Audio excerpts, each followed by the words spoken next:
Iya, saya lanjut ke teorema selanjutnya yaitu tes derivatif pertama untuk menentukan nilai maksimum atau nilai minimum relatif ya.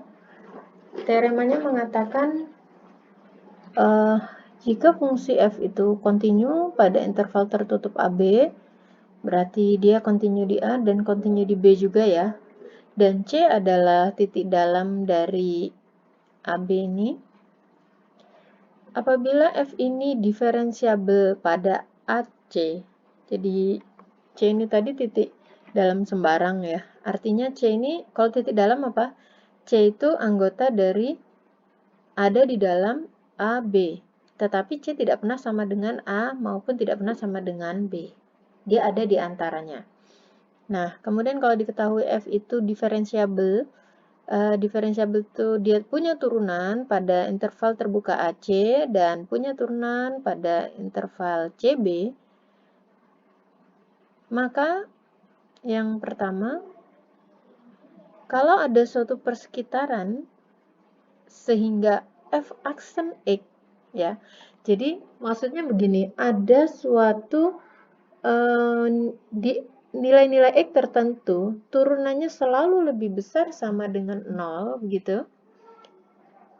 Dan pada interval tertentu itu tadi juga f aksen X-nya kurang dari sama dengan 0, maka dikatakan f mempunyai maksimum relatif di C. Perhatikan, untuk yang lebih besar sama dengan 0 ini, nilai X-nya adalah di kirinya C. Ya, di kirinya C. Kemudian, kalau di nilai f aksen atau turunannya itu negatif, di kanannya C, begitu ya, maka f dikatakan mempunyai nilai maksimum relatif di titik C. Baik, yang B, jika ada suatu persekitaran ini tadi, ya, hampir sama. Nah, sekarang ini kebalikannya.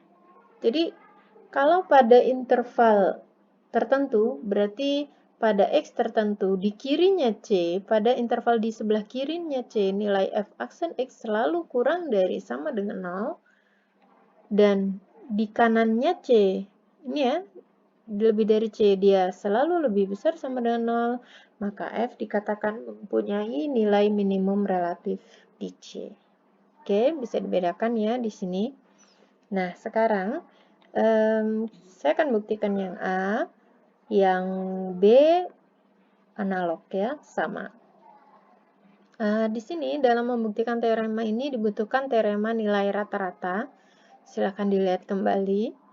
Ya, sekarang jika saya ambil sembarang X, elemen C min delta C, ya, pada interval ini X-nya, maka berdasarkan teorema nilai rata-rata, ada suatu titik Cx. Di sini ada satu titik baru, Cx itu, saya kasih nama Cx ini ya. Oh, sorry, ini harusnya, bentar ya. Yang ini harusnya gini ya. Seharusnya X, C. Itu ya. Harusnya X, C. Oke ya. Oke ya, itu tolong diperhatikan ini. Berdasarkan teorema nilai rata-rata ada titik Cx. Jadi maksudnya begini, ada titik baru begitu ya, ada titik yang terletak dari X sampai C di antara ini ya. Tapi ini mohon maaf, ini kebalik ya, harusnya X, C. Yang saya maksud adalah X, C. Ya, karena ini ya. Karena kan X tadi diambil sembarang di dalam sini kan. Tidak mungkin X-nya lebih besar dari C kan. Nah, harusnya ini. Jadi berdasarkan teorema nilai rata-rata ada titik di dalam X, C sehingga, nah ya ini sudah benar. Ya, sehingga ini. Nah, perhatikan di sini karena f aksen Cx-nya lebih besar sama dengan 0. Dari mana f aksen Cx-nya lebih besar sama dengan 0? Cx tadi itu siapa di sini? F aksen Cx. Kita lihat hipotesa kita, teorema. Diketahui F aksen ini selalu lebih dari 0 untuk yang di kirinya C ya. Ini tadi Cx saya adalah di kirinya C. Ini harusnya E, C ya. Berarti ini positif. Nah, yang C min X ini juga positif ya. Oke. Karena ini harusnya E, C, berarti C min X ini positif. Sehingga ini positif juga. Akibatnya Fc min Fx ini positif. Sehingga diperoleh Fe kurang dari sama dengan Fc untuk X, elemen ini tadi ya. Nah, dengan cara yang sama, dapat ditunjukkan, dapat diperoleh Fx min Fc untuk X yang di kanannya C ya.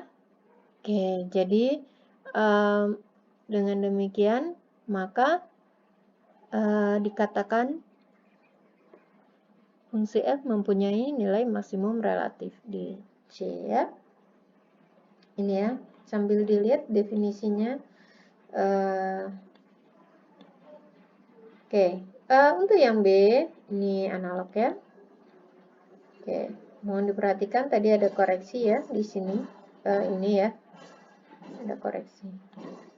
Baik, selanjutnya ternyata kebalikan dari teorema tadi itu tidak berlaku ya. Artinya apa? Kalau saya punya nilai maksimum dan atau minimum relatif pada suatu fungsi, belum tentu fungsi itu diferensiabel di titik tersebut ya, pada interval tertentu ini tadi. Oke, bisa dipahami. Jadi ini tadi hanya berlaku satu arah, yaitu kalau saya punya fungsi yang diferensiabel maka berlaku A dan B. Oke.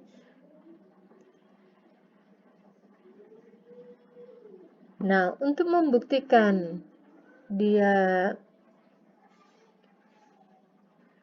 tidak berlaku, kebalikannya, artinya kalau saya punya suatu fungsi yang punya turunan, yang merupakan yang punya nilai maksimum atau minimum relatif, maka belum tentu dia diferensiabel. Ya, kita lihat contoh ini. Contohnya adalah fx sama dengan yang didefinisikan dengan 2x pangkat 4 plus x pangkat 4 sinus 1 per x. Dengan x tidak sama dengan 0. Nah, fx akan bernilai 0 ketika x sama dengan 0. Nah, perhatikan fungsi f ini mempunyai nilai minimum di x sama dengan 0. Ya, nanti Anda bisa cek. Tetapi f aksennya ini bernilai positif dan negatif. Artinya f aksennya itu tidak ada ketika x-nya itu sama dengan 0. Ya, jadi turunan fungsi f ini maksudnya begini loh. Ini kalau Anda turunkan ya. Ini kan nanti jadi negatif nih yang sebelah sini. Jadi f aksennya ini negatif, yang ini positif. Sehingga di titik x sama dengan 0, fungsi itu tidak punya atau tidak terturunkan atau tidak diferensiabel. Oke, ini contoh penyangkalan. Baik, saya lanjutkan ya, ketaksamaan. Salah satu manfaat dari teorema nilai rata-rata itu adalah untuk memperoleh beberapa suatu ketaksamaan. Artinya, begini, dengan adanya teorema nilai rata-rata itu, kita bisa mendapatkan sifat-sifat yang ada dari suatu fungsi. Gitu ya. Saya ambil contoh ini, fx sama dengan e pangkat x.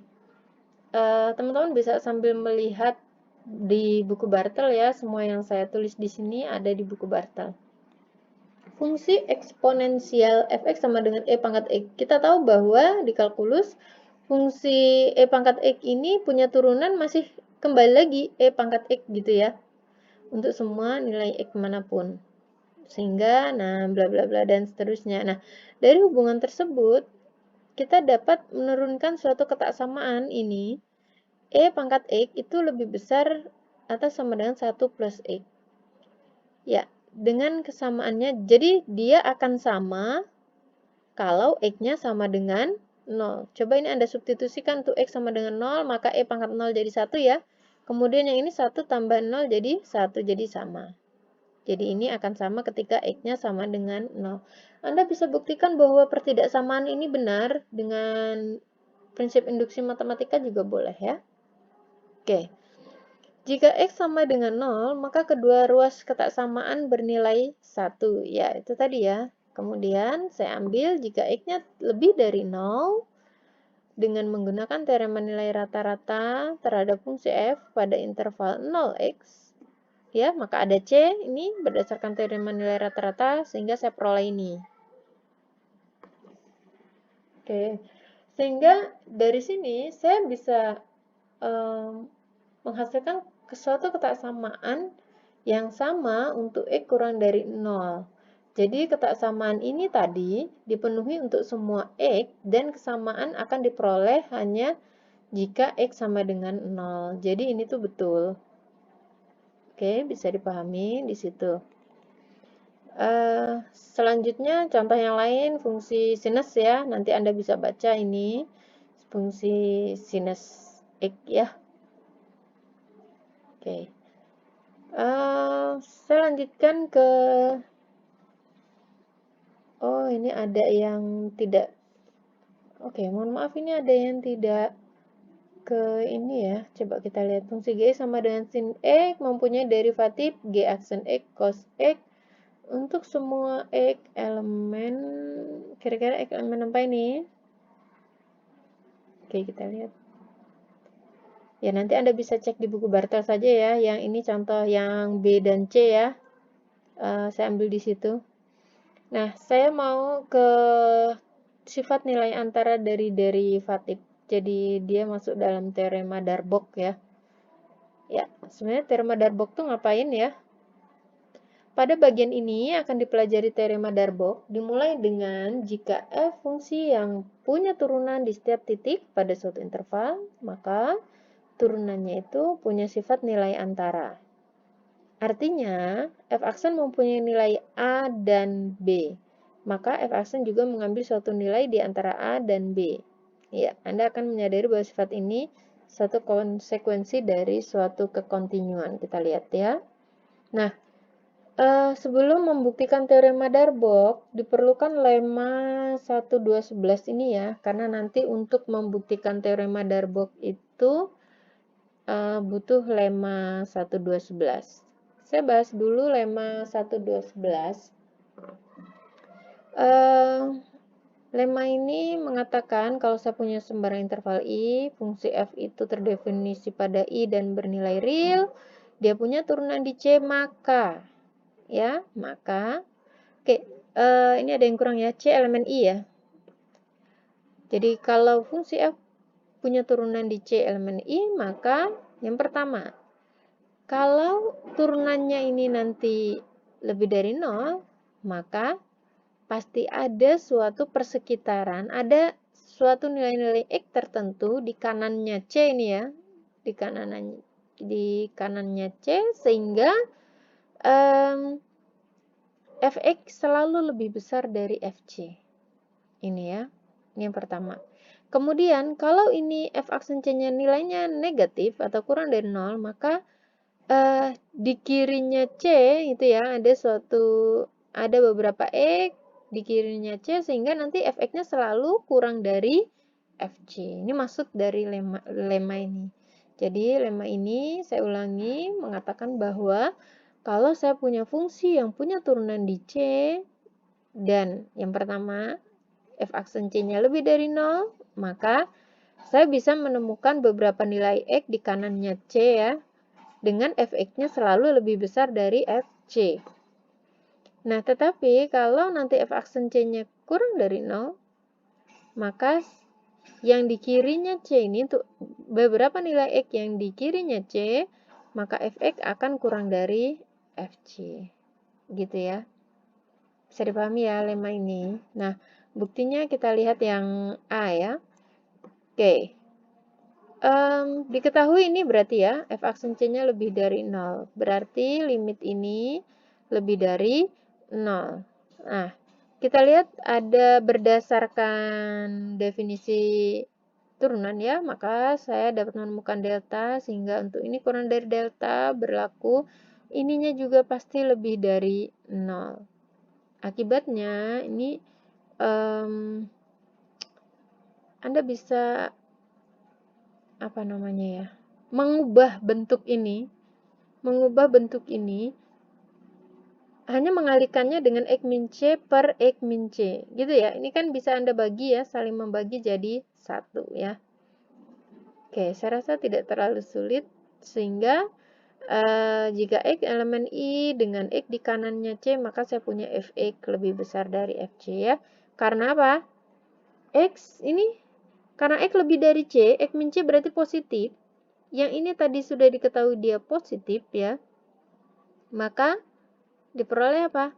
Fx min Fc ini positif, atau dengan kata lain Fx lebih dari Fc. Ya, untuk yang B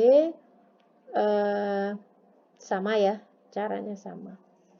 Oke, saya lanjut ke teorema Darboux di video berikutnya ya.